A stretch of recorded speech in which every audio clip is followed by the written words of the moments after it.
قرآنی ترتیب یہ ہے، یا ایھا الذین آمنوا قوا انفسکم واہلیکم نارا، ایمان والو پہلے خود کو جہنم سے بچاؤ، پھر اس کے بعد گھر والوں کو بچاؤ۔ ہمارے ہاں جو آدمی بھی دین کی فکر رکھتا ہے، علم کی فکر ہوتی ہے، وہ سب سے پہلے جی میرے بچے کا کچھ کریں، میرے بچے کا مستقبل، میرے بچے کی آخرت۔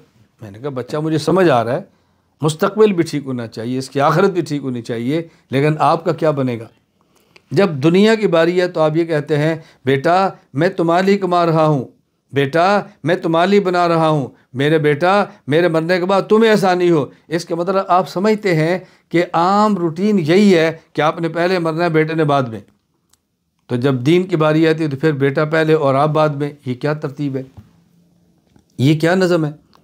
ہو سکتا ہے بیٹا پہلے دنیا سے، چاہے میری اولاد ہے، میرے 4 بچے نابالغ فوت ہوئے ہیں، مجھ سے پہلے دنیا سے چلے گئے ہیں، کتنے ہزاروں لاکھوں ماں باپ ایسے ہوں گے جن کے بچے ان سے پہلے گئے ہیں، لیکن عام جو ترتیب چل رہی ہے اس میں یہ ہوتا ہے کہ دادا ہے، پھر باپ ہے، پھر بیٹا ہے، بڑے پہلے جاتے ہیں، چھوٹے بعد میں اگلے جاتے ہیں، اور اللہ تعالیٰ افراد دنیا میں بھیجتے رہتے ہیں، ترتیب یہی ہے۔ تو جس کی عمر زیادہ ہے، جس نے پہلے جانا ہے، ذرا اس کو فکر کرنی چاہیے۔ رسول اکرم صلی اللہ علیہ وسلم کے ارشاد کے مطابق اعمار امتی، اللہ کے نبی کے ارشاد ہو کما قال، فرمایا جی میری امت کی عمر ہے نا اوسطاً وہ 60 سے 70 کے درمیان ہے۔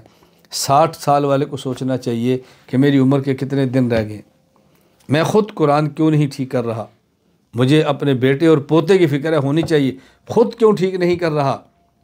قبر میں جانے کے بعد سوال پہلے میرے بارے میں ہوگا، اولاد کا تو بعد میں سوال ہے، پہلے تو مجھے میرے بارے میں پوچھا جانا ہے۔